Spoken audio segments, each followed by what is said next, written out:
Toxic was asking for it, so let's dive into the Royal Rumble now. It is the kickoff to the most fun time of year for professional wrestling fans. And maybe it wasn't the kickoff that a lot of people were wanting, but in the end, some intriguing results coming out of the Royal Rumble. Let's talk about it. The Royal Rumble in the books. Toxic, you were saying in the chat, the Royal Rumble, have you talked about it yet, or did you fall asleep while watching it? So am I to assume, Toxic, that you were not necessarily the biggest fan of this Rumble? Because I didn't think it was like the worst one. I think last year's Rumble was really bad. This year, I think it was solid. The women's match was a little bit sloppy. The men's match, I think you get to a point where it was a you get to a point where like there's quite a few guys. It's like, man, I don't know who could win this one. Like, I know a lot of people go, oh, Roman, so predictable, so blah, blah, blah, blah, blah, blah, blah. I don't necessarily know if that's the case. I do think that there was, like I said, a bit of an unpredictability to it. Oh, playing my thing wrong. Sorry. I think there was a bit of an unpredictability to it. So yeah, Toxic, not a fan. I thought like I got down to a part and I was a little upset when Penta, like Braun obviously gets taken out early and like Penta and Fatu get eliminated. And it's like, okay, well, it's either going to be Logan Paul, which I don't want, or a bit of a retread thing. So that's a little ho-hum for me. But I think you set up a lot coming out of this one. Let's start with the men's, because it was the main event. Roman Reigns gets the win. It does feel a little bit like, oh, we're doing this again. It has been, like, there's at least one Rumble or one WrestleMania between when Roman was in the title picture or not. But yeah, that one bummed me out. I will say that. Roman getting it, I can understand, like, there's a story that could be told with CM Punk, and it'll probably be some really great promos, and it'll probably be an interesting match, and all of that. But it does also feel like it's like, why are we doing this again? I don't think Roman needs to be in the title picture here right now. I thought that this was an opportunity, while you have some momentum here, this was an opportunity to push that advantage. You have a lot of attention, you have a lot of eyeballs, the company is growing here. I don't think you need to go like full youth movement or anything like that, but I thought this was a time to get a Braun Breaker into that championship spotlight. That was my pick. To get someone new, someone fresh into that title picture, this was a really good opportunity to do something like that. So to go back with a bit of a retread does feel a little bit lackluster to me. I will admit that. But I do also think that the buildup is going to be a whole lot of fun. I think the other, like the big story coming out of this also is the Braun Breaker situation, with him getting attacked before he heads into the ring. And we have yet another whodunit. And I would imagine the who that done it will eventually end up being Seth Rollins, which is like, it's fine. If we want to do the Masked Man thing and do all of this so you can kind of keep him fresh while not having him actually, have to do anything while he's still recovering from an injury, that's an intriguing way of kind of telling that story. It just, again, it felt like Braun was maybe deserving of a higher spot on this card, but a match with Seth Rollins is going to be a pretty high spot as well. I think one of the big stars coming out of this show was Oba Femi. They built him up like a big star coming in. He gets number one, and he gets to do the entrance that everyone loves with the and all of that, and everyone's doing the Oba strut around their house, and we're all very much in love with it. But I was a little worried about how they would then book him. He comes out at 1. I was like, man, it's going to be quick because I don't know if he's got that gas tank for it. And he eliminates 5 dudes right away, and he comes out of it like a star. I thought they did that very effectively with Oba Femi. Like, they created a big dude out of him. Some people criticizing that then Powerhouse Hobbs, apologies, I'm forgetting, Royce Keys, I believe, is what we're calling him now. I know it's a name that's important to him, so I feel bad that I've forgotten it in this moment. But I saw some people criticizing debuting him at the Rumble because the Saudi crowd was not a big WWE or not a big AEW crowd, and so they didn't really know who he was. But I still think that you get him face to face with a number of big guys, and it just instead of doing weeks and weeks of building up like, no, trust me, this guy's a big dude, look at all the people that we associate him with, instead of doing that, you lump him in with all of those guys right away, and it just kind of shows where you feel this guy slots in at this particular time. So I thought they did a good job with him as well. Obviously, the Brock Lesnar spot, like I shed no tears for Brock Lesnar being dumped out at a time where no one's really paying attention. I want less Brock Lesnar on my TV as possible, but that's obviously not where the company views him. So to have him get thrown out just during a Jey Uso yeet fest, that was not the best of planning or the best utilization there. I would imagine it's Brock against Oba coming up at WrestleMania now. That's going to be the build for this, but I thought that was a bit of a questionable decision anyway on the WWE's part from there. So no, I thought it was fine. I don't think it wasn't the greatest Rumble of all time, but I thought you had some fun spots. Javon Evans looked good. Trick felt like a bit of a star coming out with the music and everything like that. He was a bit of an afterthought in terms of the match, but I thought he looked okay out there. So yeah, like not the greatest Rumble of all time, but a fine showing. The women's one was a little as well. I love the spotlight that Sol Ruca got.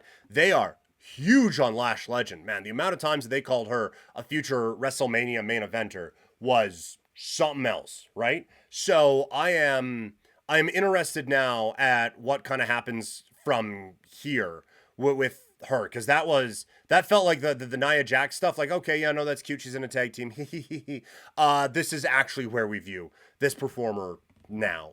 But I think you did really show that there's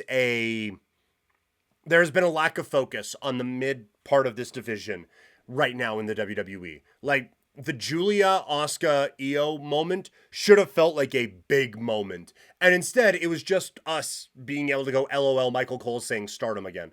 Like that should have felt like a big thing, but because they haven't utilized her in a very effective way, then it doesn't come across as a very big moment or a very exciting thing at all, really, for that performer. So it felt a little less than. And the middle part of it did get a little sleepy, to Toxic's point. That's fair. I will say, like the crowd thing, this is going to sound very WWE apologist, but like, if you just look at the wide shot, because of how the lights are set up, it looks like no one's sitting out there, and it's pandemic era stuff. And even I saw someone take a screenshot of the crowd and be like, hey, why is WWE taking the Royal Rumble to a place that no one wants to go watch these at?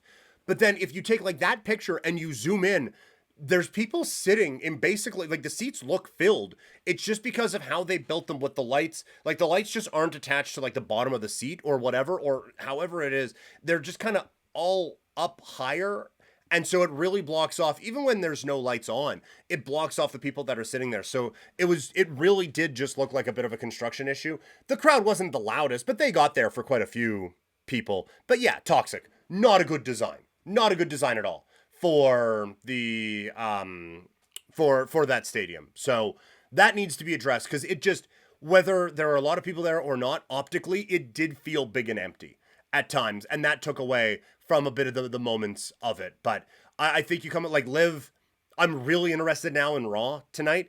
Liv Morgan getting the shot, costing Raquel. Raquel has a title shot. Is that a big enough story to take into WrestleMania now as a championship match? I don't know. I think Stephanie against Liv would be a much better one, but I'm interested in at least what happens now on Monday. Brie Bella being back is just another solid tag team to add to the mix. Are they going to make her a heel, babyface? What's it going to be? So a couple of interesting ways to come out of the Rumble anyway. But no, like the women's one definitely felt less than, and I think it is hopefully a bit of a wake-up call to WWE that the mid-card has a lot of talent that is just not being built up appropriately at this time. And Sol Ruca feels like an absolute super duper star right now in coming from NXT and hopefully getting up to the main roster soon. As far as the single matches go, the AJ Styles Gunther match was incredible. It's just so good. I think they told the story, building up the anticipation for the retirement really effectively. I thought they did a great job with that, and it sucks that AJ loses. And like again, they're putting it on that this is it, this is it, this is it. There's still part of me that is wondering like if Gunther comes out, because there isn't an obvious direction for him for WrestleMania. If he comes out and he's doing the same thing where AJ passed out like a little bitch, which maybe phrasing on that, we probably need to correct that, but you know what I mean. If he is coming out there and still trash talking, I wonder if there's a I'll face you at wherever, and if I beat you, AJ gets to come back and he gets to have a WrestleMania, whatever. Like there's still part of me that's holding out because this did feel so abrupt with the retirement angle with it. But if that was the last match, an incredible last match and a really fun last few weeks of everyone kind of hyping up AJ Styles is one of the best wrestlers of all time. So really enjoyed being able to kind of celebrate that dude that way. And Sami, like, I think that there is an interesting story to tell with building up Sami to being a main event level guy by next year's WrestleMania and having him have his WrestleMania moment out in Saudi, being the champion out there. But they do have some work to do. It didn't feel believable that he was going to win the title on Saturday afternoon out at the Royal Rumble. It just felt like this was a match to keep this going. So I do think that you can do more and should do more with Sami Zayn. And I'm just kind of hoping that this is the start of that chapter rather than, well, we had a couple of weeks to fill, so we put Sami in there because we were going to places that it was convenient for him, you know? So hopefully that's not necessarily the case when it comes to Sami Zayn and the title picture. Toxic in the chat, AJ going to TNA or actually retiring? I would imagine, like, TNA, they set up enough with like Kazarian there and everything that there's probably going to be, I would assume, at least a couple more things there. I wonder if there is. I don't think he'll do a full AEW thing or anything like that, but I do wonder if there's a pop back into New Japan for a moment. Although, like, I say that, who's he wrestling? You know, like, that era of guy is kind of gone now. It would just be, and there isn't really that next, like, oh my gosh, could you imagine this dude with AJ Styles? Like, there would be great matches. Like Konosuke Takeshita against AJ Styles. That'd be kind of neat. But we're not clamoring for like Yota Tsuji against AJ right now, or Sho, or any of those guys. Like we're just not there. So there is a little bit of like the nostalgia-y part of it that's like, yeah, it would be cool to have him go to New Japan one more time. But it would just be doing it just to do it. So I would imagine a TNA, like something at Bound for Glory or Slammiversary or something, to really drive that home would be my kind of assumption on AJ Styles there. So let me know what, like, Toxic very much not on board with how this Rumble went. We can talk about it either in the chat or the comments. Also, gonna do another stream later on today. Gonna do another WWE 2K25 stream. So we can talk more about the wrestling there and more about other wrestling that's happening and get ready for Monday Night Raw coming up later on tonight.